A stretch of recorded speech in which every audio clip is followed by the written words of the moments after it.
Alright, what's up guys? Fallen Winter here, and we are doing a deck profile for the new Revenger support in BT06. Specifically the Raging Form Phantom Blaster Abyss deck. Starting off, we have the Dreadball Revenger. You can try running Creeping Dark Goat. I just prefer him because he guarantees the Revenger name on ride, so you don't have to worry about getting a card in back row as Revenger. And honestly, you don't need the grade 3 search anymore because there's a lot of ways to search him out. You can do it just to be safe, but I personally prefer him. Trigger lineup is pretty basic. I'm running 8 crits, 4 draw, and 4 heal. All Revengers. You can try running less draws. I just seem to hit them more often, so I personally prefer the 4 draws. I've seen people running the 10 crit, 2 draw. People also run 12 crit, just because you get 6 drive checks, so the more chances to hit crits, the better. Although you do kind of want to hit the combo pieces of the deck, so I do think you should run some draws, but it all depends on what you think you need to run. So we have for the grade 1 lineup MacLear, the Revenger Perfect Guards. He's honestly nice. I would consider running Karma Collectors, but this deck doesn't need unflips as much as the other decks do, so I think it works fine for this one.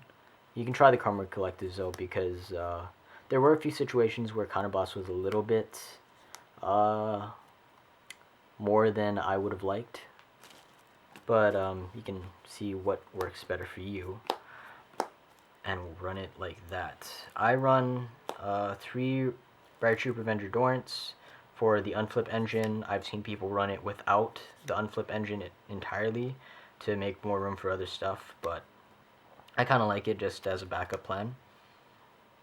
You can try dropping one to run one more Limit Breaker mover, but I'm trying this out for now. And I'm running 3 Limit Breaker movers because I'm running 3 of the Dorrant. Pretty self-explanatory, I guess. You just need them for the Raging Form to go off before Limit Break. And it does make sure that even if you heal out of Limit Break for some reason, you can actually still use skills. Because that has happened twice today in tournament in a row in the same game. It was kind of annoying. And lastly, we've got the new grade 1 Revenger of Vigor, Mar. His ability is when he's placed on rear guard, you counterblast 1. If you have a grade 3 or greater Vanguard with Revenger in its name, you search your deck for a copy of that card in its name, or a card with the name of your grade 3 or higher card, and you add it to your hand. And then shuffle deck. So you ride Raging Form, you call this from some means, either from hand or by using mana, search your deck for a copy, and you're pretty much set to go off during that turn if you have Limit Breaker movers or something. Very good card, and part of your combo. For grade 2s, we're running 3 Blaster Dark Avenger. He's just pretty much the unflip engine. You can use him to retire stuff, but I usually don't because it's kind of costly. Then we are running 3 Blaster Dark Revenger Abyss. I did pull a secret pack. I'm kind of happy about that. It looks pretty nice. But yeah, he's just there for the Legion, and he also can spot clear. So early game, if you ride into another grade 2 and you can call him, you can usually kill off their starters, which often are pretty useful, and you can just snipe them before they do anything. And then we've got Mana, which was a fantastic card before, and she just became that much better. Since this deck runs 2 combo pieces in grade 1 lineup, specifically the Limit Breaker mover and the new card, the Mar. You call it to rear guard, you search one of the 2 out that you're missing, if you are missing any, and then you can sack. You called 1 card and got 2 cards on field for free. That's pretty much guaranteeing you're probably plussing off of your Raging Core skill. And then we've got Revenger Dark Blessed Angel, which is the new grade 2. She is also really good because she allows you to um, do a Raging Form play that allows you to restand twice during the same turn using Raging Form. Her ability is when she is retired for the cost of one of your card's skills, you counterblast 1, search your deck for a grade 1 with Avenger in its name, and call it to rearguard. This is just a really good card for the deck and makes your plays that much more explosive. For the grade 3s, we're running 3 Phantom Blaster Abyss. He's really just there as the backup. Also usable with Judge Bow, so Judge Bow will actually be active if you're forced to ride into this instead. He has won me a few games just because once you run out of Raging Forms, it's not worth going into him, but you have one of these.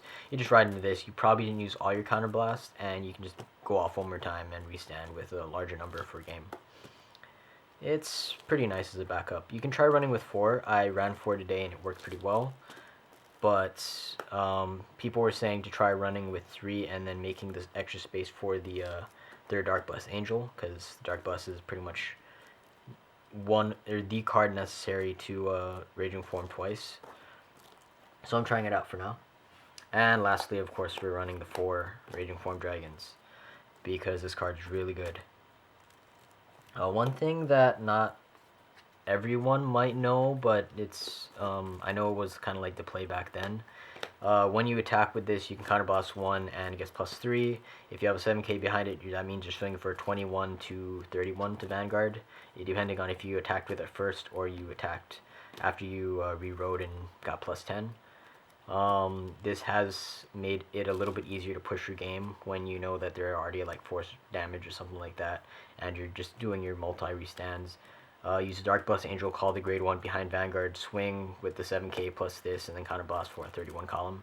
So if they don't have the perfect guard and they need to guard this because they're restanding again, that pretty much guarantees they're guarding insanely hard or just no guarding and hoping they can survive the next attack. So that is the main deck. In the G zone, we've got Madhu for the PvA plays. We've got Revenant because he actually came in handy once, but he's kind of just a tech option. You don't really need to run him. And we are also running the Grim Recruiter. You can try running Ore Geysers. I don't, but I've seen multiple people using him and he comes in handy. If you do, you probably want to drop like the 2 out of the 3 of these. I'd probably say the Madhu and Revenant. But yeah. Then the Phantom Blaster Diablo, because he's a game ender. He just is there as a backup option if you can go into him. And then you've got the Spectral Blaster Diablo just to flip over copies of stuff you didn't use, like whatever one of these you probably didn't use at some other point in time. He's just the extra option. He restands. You counterblast 1, sack something, Soul Blast 1, retire a card, and then he gets ability that after he attacks, counterblast 2, sack 2 more rear guards, and then you stand and lose 2 drive checks. So you attack for 3, sack, and then restand for 1 drive check. That's the extra deck, or the G zone. And the last thing I just wanted to talk about really quick was pretty much the combo, just to show it off, since it's kind of like why this deck is good. So chances are your opponent, if they don't know what you're playing, made you go first because striding first is so important and they want you to go first anyway. So what you can do is you ride to grade 3, they're still at grade 2 probably. All you need is the 1 Dark Blessed Angel, and then you probably called out like a mana if you got one in hand. Let's say you didn't have the Mar or something. So you call out the Mar, counterblast 1, search out a copy of your Raging Form. Let's say that, you had another Mar in hand, so you counterblast 1 and search the other copy out because you didn't have it. But you had the Finicus in hand, so you're at like 3 damage, something like that. You've got 1 open counterblast. So, you're like this, and then you got like 2 use counterblast for those and like 1 here. So you're pretty much at this point. All you really need to do now is you swing with this rearguard column, specifically with the Dark Blessed Angel column, because 16 to Vanguard or do whatever, but this needs to get retired to activate the other skills. So you swing with this column first, whatever the Dark Blessed Angel is in, then you swing with the Vanguard. Once the Vanguard attacks, you drive check, put power here, and then you're going to activate his skill to retire 3 and re-ride. So now you are 21 Vanguard. Activating her skill, you're going to search your deck, call out a grade 1, probably Limb Break Mover or something. And now standing, so you counterblast one for that, and you're all set. So what you're pretty much going to do now is just swing to this column with boost, so it's like a 14 or however much it was, and then you're going to swing a Vanguard again. Once you swing your Vanguard again, you drive check. Doesn't really matter where you put triggers because you're stacking these and you're rewriting and you're standing one more time. And then you swing for 2 more drive checks. And yeah, that's the combo. So all you really need is a mana, one of these two if you have the mana. If not, you just need these two and another rearguard here, and a Dark Blessed Angel and another rearguard somewhere. And all you need, if you can get all these out, is 1 counterblast or this if you don't have the extra copy. It's a really good deck. It could be more consistent, but it was really consistent today for me, so I'd say it's pretty decent right now.